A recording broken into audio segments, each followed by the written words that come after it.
শিক্ষক নিয়োগের ক্ষেত্রে বাংলাদেশের প্রতিটি বিশ্ববিদ্যালয়ে আমি বিশ্বাস করি যে প্রত্যেক ভাইস চ্যান্সেলরই আপোষহীন হওয়া উচিত, এবং আমি আপোষহীনই থাকব। অযোগ্য কোনো ব্যক্তি আমার হাত দিয়ে ঢুকবে না, এটা আমি কমিটমেন্ট দিতে পারি। আমি চাই দেশনেত্রী বেগম খালেদা জিয়ার হাতে প্রতিষ্ঠিত এই বিশ্ববিদ্যালয়টি বিশ্বমানের একটি বিশ্ববিদ্যালয় হবে। তো আমি চাই যে বাংলাদেশের সেরা বিশ্ববিদ্যালয়দের মধ্যে একটি বিশ্ববিদ্যালয় হবে জগন্নাথ বিশ্ববিদ্যালয়। আমাদের প্রায়োরিটি হলো অবশ্যই দ্বিতীয় ক্যাম্পাসের সফল বাস্তবায়ন আমরা চাই।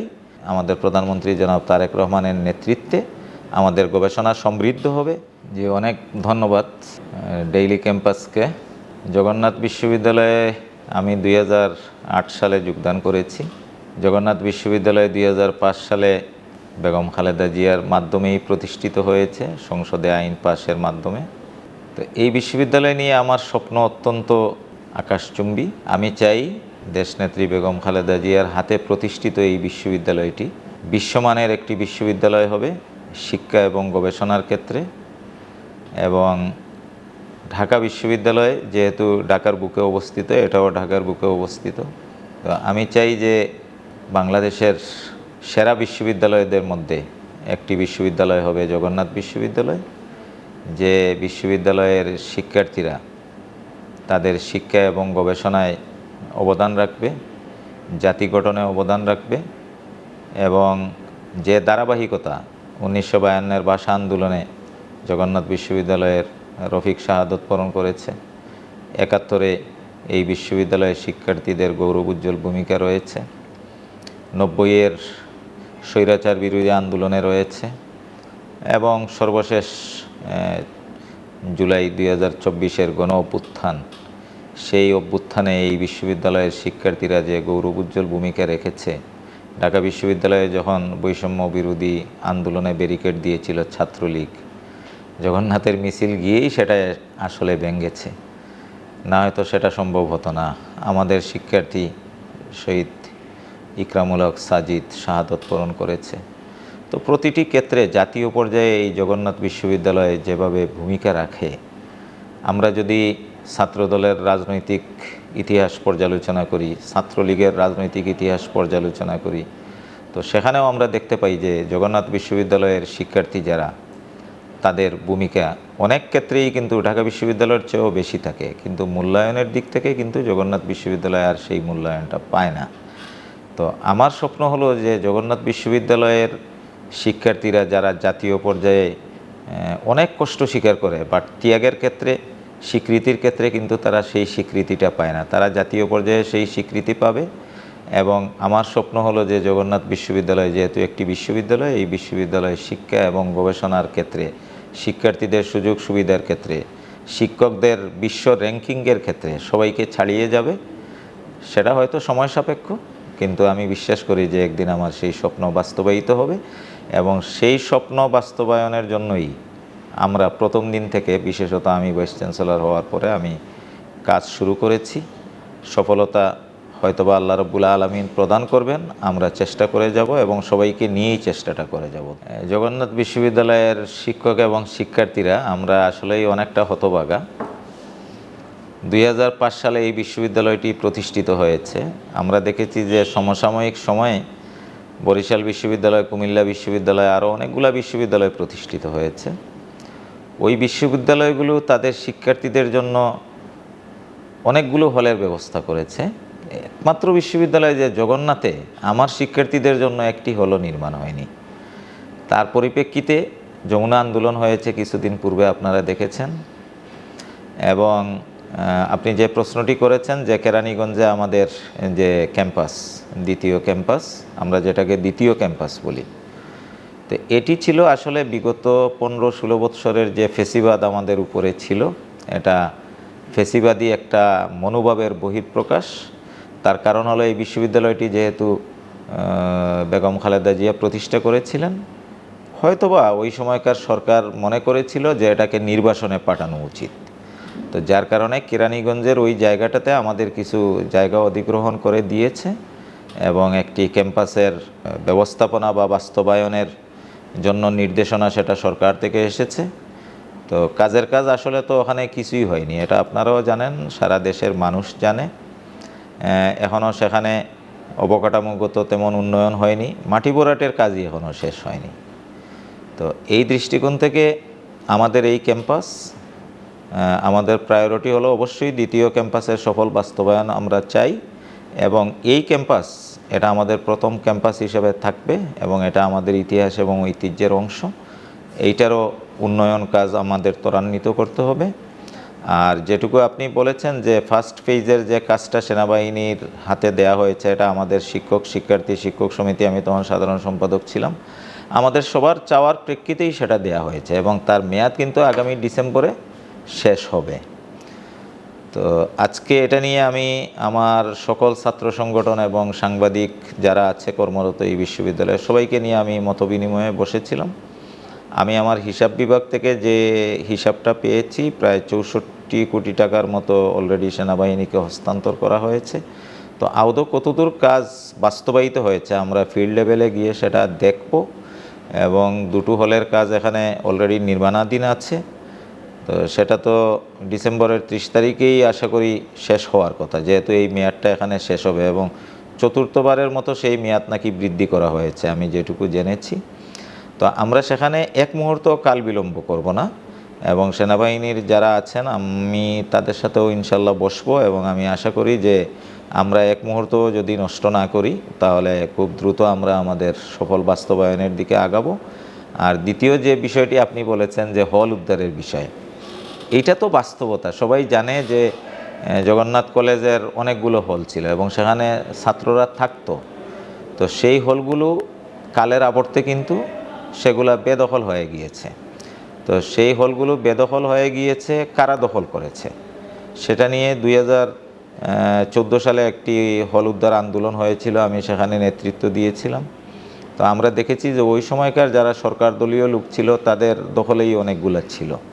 তো সেখান থেকে বাণী এবং হাবিবুর রহমান হল ইতিমধ্যে উদ্ধার হয়েছে এবং আমরা সেখানে আমাদের নতুন আকারে হল নির্মাণের কাজ শুরু করেছি।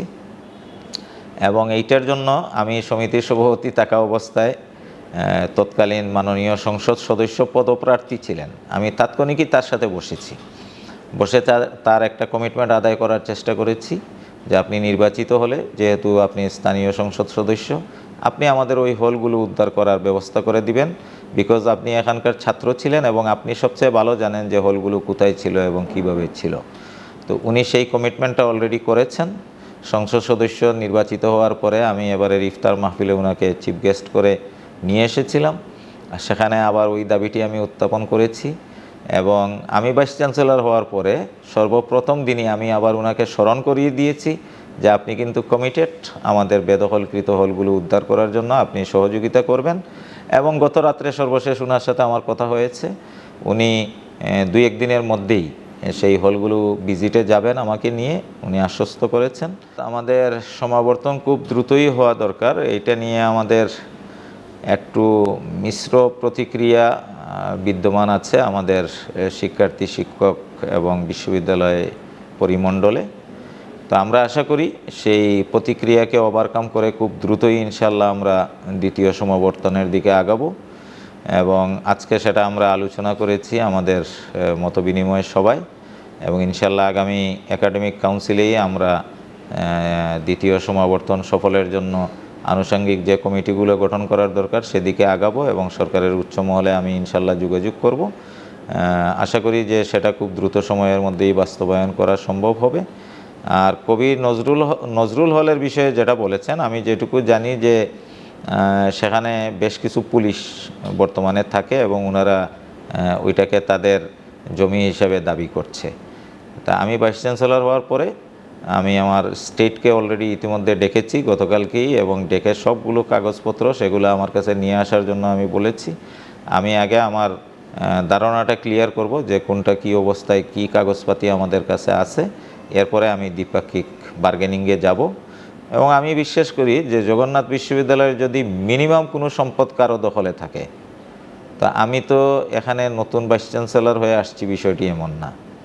আমি 18 বৎসর আমার শিক্ষার্থীদের সাথে কাঁধে কাঁধ মিলিয়ে বিভিন্ন আন্দোলন করেছি, তাদের দাবি আদায়ের চেষ্টা করেছি, তাদের মাথা গুঁজার ঠাঁই করার জন্য চেষ্টা করেছি। তো আমার সম্পদ কারো দখলে থাকবে, আমার মনে হয় যে প্রধানমন্ত্রী হিসেবে তারেক রহমান আছে, উনিও যেমন দখলদারিত্ব সাপোর্ট করবে না, সরকার সাপোর্ট করবে না, এবং আমরা সেটা হতেও দেব না ইনশাল্লাহ। আপনারাও আমাদের সহযোগিতা করবেন সেই প্রত্যাশা করি। এইটা প্রত্যেকেরই চিন্তাভাবনা তো অবশ্যই থাকা উচিত, এবং এটা নিয়ে চিন্তাভাবনার তো কোনো অবকাশই নেই। বিশ্ববিদ্যালয়ই তো হলো শিক্ষা এবং গবেষণার স্থান। তো দুর্ভাগ্যজনক যে আমাদের জাতীয় বাজেটে বিশেষত ইউজিসি যে গবেষণার খাতে বরাদ্দটা দেয় সেটা অত্যন্ত অপ্রতুল। তারপরেও আমরা জগন্নাথ বিশ্ববিদ্যালয়ে আমাদের গবেষণা সংশ্লিষ্ট শিক্ষার্থীদের আমরা প্রণোদনাই দেওয়ার চেষ্টা করি এবং তাদেরকে উৎসাহ দেওয়ার চেষ্টা করি। তো আগে যে পরিমাণ বাজেট ছিল, আমি মাত্র ভাইস চ্যান্সেলর হলাম, সামনেই আমাদের বাজেট আছে। আমি আমাদের গবেষণা খাতে সেখানে বাজেট অবশ্যই বৃদ্ধি করার চেষ্টা করব, এবং আমি আমার শিক্ষামন্ত্রী সহ শিক্ষা মন্ত্রণালয়ের যারা দায়িত্বশীল আছেন আমি তাদেরকেও উদ্বুদ্ধ করার চেষ্টা করব যে গবেষণায় বাজেট বৃদ্ধি ছাড়া তো গবেষণার তো উন্নতি হবে না। আর গবেষণায় যদি উন্নতি করা না যায় তাহলে তো সত্যিকার অর্থে আসলে সেন্টার অফ এক্সিলেন্স যেটা বিশ্ববিদ্যালয়কে বলে সেটা প্রতিষ্ঠা করা সম্ভব না। এবং আমি আশাবাদী যে আমাদের গণবান্ধব মুখর যে সরকার, শিক্ষাবান্ধব মুখর সরকার, এটা আমরা বিশ্বাস করি। আমাদের প্রধানমন্ত্রী জনাব তারেক রহমানের নেতৃত্বে আমাদের গবেষণা সমৃদ্ধ হবে, কারণ উনি লন্ডনে থেকে অনেক দিন দেখেছে তাদের বিশ্ববিদ্যালয়গুলোতে কিভাবে গবেষণা হয়। আমাদের শিক্ষা এবং গবেষণায় আমাদের বাজেট অবশ্যই বৃদ্ধি করতে হবে, এবং সরকার সেই ব্যাপারে ইতিবাচক ভূমিকা পালন করবে বলে আমি বিশ্বাস করি। বিশ্ববিদ্যালয়ের ক্ষেত্রে সবচেয়ে আমি মনে করি গুরুত্ব দিয়ে যে বিষয়টা বিবেচনা করা উচিত সেটা হলো শিক্ষক নিয়োগ। তার কারণ হলো একজন শিক্ষক তার হাতে 35টি জেনারেশন গড়ে উঠবে, এবং সে যদি যোগ্য না হয় তাহলে সেই 35টি জেনারেশন কিন্তু ধ্বংস হয়ে যাবে। আমরা ছোটোবেলা যখন ভালো রেজাল্ট করতাম আমরা স্বপ্ন দেখতাম বিশ্ববিদ্যালয়ের শিক্ষক হব। তো বিগত 15-16 বছরে বিশেষত এই জায়গাটুকু সবচেয়ে ধ্বংস করে দেওয়া হয়েছে। যাদের বিশ্ববিদ্যালয়ের শিক্ষক হওয়ার যোগ্যতাও নেই এমন অনেককে কিন্তু শিক্ষক নিয়োগ দেওয়া হয়েছে। আমরা দেখেছি ক্লাসে 58 জন শিক্ষার্থী, যে 58 নম্বর রেজাল্ট করেছে সেকেন্ড ক্লাস, তাকেও বিশ্ববিদ্যালয়ের শিক্ষক হিসাবে নিয়োগ দেওয়া হয়েছে। তো এইটা কিন্তু একটা বিশ্ববিদ্যালয়ের জন্য সবচেয়ে বড় বোঝা। তা আমরা যেটা করব, বিগত সময়ে এখানে রিটেন হয়েছে, বাইবা হয়েছে, আমি অন্তত পক্ষে যেটুকু আমার সময়ে করব, আমি এই ক্ষেত্রে জিরো টলারেন্স, আমি অন্য কোনো কিছুই কিন্তু বিবেচনায় আনব না। আমি একজন প্রকৃত শিক্ষক হওয়ার মতো যার যোগ্যতা আছে আমি সেটা বিবেচনা করব। রিটেন পরীক্ষা বাইবা তো নেবই, এবং এর পাশাপাশি অনেক সময় দেখা গেছে যে ফার্স্ট ক্লাস ফার্স্ট সেকেন্ড অনেকে আছে, তার কথায় জড়তা আছে, তার প্রেজেন্টেশন ভালো না, ক্লাসে তার পারফরমেন্স ভালো হবে না।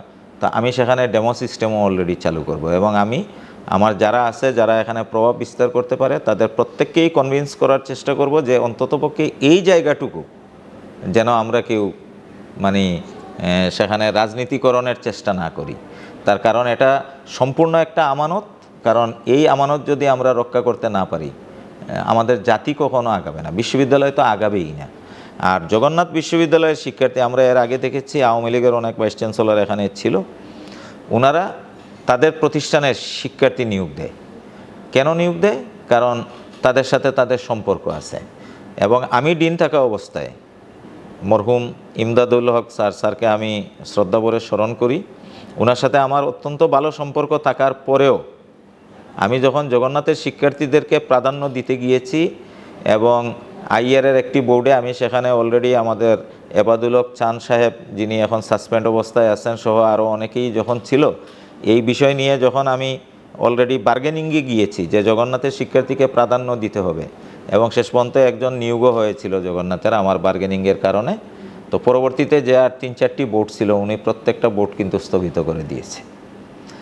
5ই আগস্টের পরে যে কয়টা নিয়োগ হয়েছে আপনি ডাটা নিয়ে দেখেন যে সেখানে আমার যেটুকু কন্ট্রিবিউশন ছিল, আমি সমিতির তখন সাধারণ সম্পাদক ছিলাম, আমি জগন্নাথের শিক্ষার্থীদেরকে প্রাধান্য দেওয়ার চেষ্টা করেছি। আর এখন যেহেতু ভাইস চ্যান্সেলরের দায়িত্ব আমার উপরে আছে, আমি বিশ্বাস করি যে জগন্নাথকে তো জগন্নাথের শিক্ষার্থীরাই ধারণ করবে। তবে যেহেতু এটা শিক্ষকতার পেশা, তো সেই ক্ষেত্রে যারা এক্সপার্ট তাদের অবশ্যই জগন্নাথের শিক্ষার্থী যারা আছে তাদের নিয়োগের ক্ষেত্রে ইনশাল্লাহ সেই অগ্রাধিকারের বিষয়টি আমরা বিবেচনায় নিব। এবং শিক্ষক নিয়োগের ক্ষেত্রে বাংলাদেশের প্রতিটি বিশ্ববিদ্যালয়ে আমি বিশ্বাস করি যে প্রত্যেক ভাইস চ্যান্সেলরই আপোষহীন হওয়া উচিত এবং আমি আপোষহীনই থাকব। অযোগ্য কোনো ব্যক্তি আমার হাত দিয়ে ঢুকবে না, এটা আমি কমিটমেন্ট দিতে পারি। আমাদের এই বিশ্ববিদ্যালয়ে তো সমস্যার কোনো শেষ নেই। আমাদের যেহেতু আবাসিক সুবিধা নাই, আমার শিক্ষার্থীদের থাকার জায়গা নেই, বাসের উপরে নির্ভর করতে হয়, কিন্তু বাজেট স্বল্পতার কারণে এখানে পর্যাপ্ত পরিমাণ পরিবহন সুবিধাও নেই। আবার আপনি আনুষঙ্গিক যে সুযোগ সুবিধার কথাগুলো বললেন সেগুলো তো আছেই। তো আমরা তো অ্যাকচুয়ালি একদিনেই সেই বিষয়গুলো সমাধান করতে পারবো না। আমি অলরেডি গতকালকে যোগদান করে আমি মতবিনিময় শুরু করেছি। আমি প্রথমে আমার চেয়ারম্যান, ডিন এবং দপ্তর প্রধান, বিভাগীয় প্রধানদের সাথে বসেছি। এরপরে আমি সকল কর্মকর্তার সাথে বসেছি। আজকে সকালে আমি সকল ছাত্র সংগঠনের নেতৃবৃন্দ, সাংবাদিকদের সাথে বসেছি। একটু আগে আমি অডিটোরিয়ামে সকল কর্মচারীদের সাথে বসেছি। এর আগে কোনো ভাইস চ্যান্সেলরই সেটা বসেনি এবং ধারাবাহিকভাবে আগামীকালকে আমি আমার সকল শিক্ষকদের সাথে বসবো। তো বসার পরে সকলকে আমি একটু জাগ্রত করার চেষ্টা করছি যে আমরা প্রত্যেকেই যেন প্রত্যেককে সহযোগিতা করি এবং সবার সহযোগিতা পেলে আমাদের এই যে শত সমস্যা সংকুল এই ক্যাম্পাসে আমরা কিছুটা হলেও সেখানে সফল হতে পারবো আমি বিশ্বাস করি। এবং সব সমস্যা একবারে সমাধান করা যাবে না, আমরা ওইসব মতবিনিময়ে সেখানে প্রায়োরিটি বেসিস আমাদের প্রবলেমগুলোকে আমরা ফাইন্ড আউট করব এবং টু দ্য পয়েন্টে আমরা ইনশাল্লাহ সুরাহা করার চেষ্টা করব, কারণ চেষ্টা তো করতেই হবে। আপনি জানেন যে শিক্ষার্থী সংশ্লিষ্ট কমিটির কনভেনার হিসাবে এই বিশ্ববিদ্যালয়ের যোগসু বাস্তবায়নের জন্য সর্বপ্রথম নীতিমালা 1 মাস 13 দিনের মাথায় আমি সেটা করে দিয়েছি। এরপরে ইউজিসি কর্তৃক নীতিমালা সংশোধন কমিটিতেও আমি ছিলাম, শিক্ষা মন্ত্রণালয়ের সংশোধন কমিটিতেও আমি ছিলাম। তো আমাদের একটা স্বপ্ন আমাদের এখানে যে যোগসু অলরেডি হয়েছে এবং যোগসুতে সাধারণ শিক্ষার্থীরা তাদের প্রতিনিধি নির্বাচিত করেছে এবং আমি মনে করি জগন্নাথ বিশ্ববিদ্যালয়ের জন্য এটা একটা গ্রেট অ্যাচিভমেন্ট এবং এই দ্বারা অবশ্যই অব্যাহত থাকবে। যেহেতু এটা গণতান্ত্রিক দ্বারা শিক্ষার্থীদের মধ্যে, এই দ্বারা অবশ্যই অব্যাহত থাকবে। এবং যোগসুর সভাপতি হিসেবে সেখানে আমার যেটুকু গঠনমূলক কাজ করা দরকার আমি চেষ্টা করব ইনশাল্লাহ সেইটুকু করার জন্য। আর অন্যান্য যে সামাজিক এবং সাংস্কৃতিক সংগঠনের কথা আপনি বলেছেন, আমি ইতিমধ্যে খোঁজ নিয়েছি এবং আজকের মতবিনিময়ে আমি সকল শিক্ষার্থীদের মতামত সেটা কালেকশন করেছি। সামাজিক কাজ, সাংস্কৃতিক কাজ যে কোনোটাকেই আমরা কিন্তু উৎসাহ দিব এবং সেই কাজের পৃষ্ঠপোষকতা দিব, কিন্তু তাদেরও একটা বাইন্ডিংসের মধ্যে থাকতে হবে। যেহেতু বিশ্ববিদ্যালয়ের নাম ব্যবহার করে, এখন বিশ্ববিদ্যালয়ের কর্তৃপক্ষ জানেই না অনেক সামাজিক সংগঠন যাদের গঠনতন্ত্র নেই, যাদের কোনো কাঠামো নেই, বিশ্ববিদ্যালয়ের প্রতি দায়বদ্ধতা কি সেটা জানেই না তারা। বিগত 5 বছরে তাদের কোনো অ্যাক্টিভিটিসই নেই। তো আমি অলরেডি আজকে সিদ্ধান্ত নিয়েছি যে প্রত্যেকটি সামাজিক এবং সাংস্কৃতিক সংগঠন তাদের গঠনতন্ত্র আমাদের প্রশাসনে জমা দিবে এবং বিগত 5 বছরের তাদের কার্যক্রমের একটা ফিরিস্তি দিবে। আমরা জানতে পারবো যে তারা কি কাজ করে এবং সেই কাজ জাতির কি কল্যাণে ব্যয় হয়। তো ভালো কাজ যেগুলো সেটা আমরা পৃষ্ঠপোষকতা দেব, আর যারা নাম সর্বস্ব, যাদের কোনো কাজই নেই, এই টাইপের যদি কিছু থাকে তাহলে আমরা সেটা বন্ধ করে দেব। আর সাধারণ শিক্ষার্থীর ব্যাপারে কমেন্টস বলতে কিছুই নেই। একটি বিশ্ববিদ্যালয়, এখানে ফার্স্ট প্রায়োরিটি সাধারণ শিক্ষার্থী বা শিক্ষার্থী, এটা আমি গতকালকেও বলেছি এবং আমি যতদিন স্বজ্ঞানে স্বস্তির মস্তিষ্কে থাকবো আমি বলবো যে একটি ক্যাম্পাসের সর্বাধিকার এবং সর্বোচ্চ গুরুত্ব এবং সর্বোচ্চ বিবেচ্য বিষয়ই হলো সাধারণ শিক্ষার্থী। শিক্ষার্থীরা আছে বিদেয়ী আমরা শিক্ষক, শিক্ষার্থীকে সবার ঊর্ধ্বে ধারণ করতে হবে এবং শিক্ষার্থী তার ক্ষেত্রে কোনো দল মত পার্থক্য নেই। শিক্ষার্থী শিক্ষার্থী।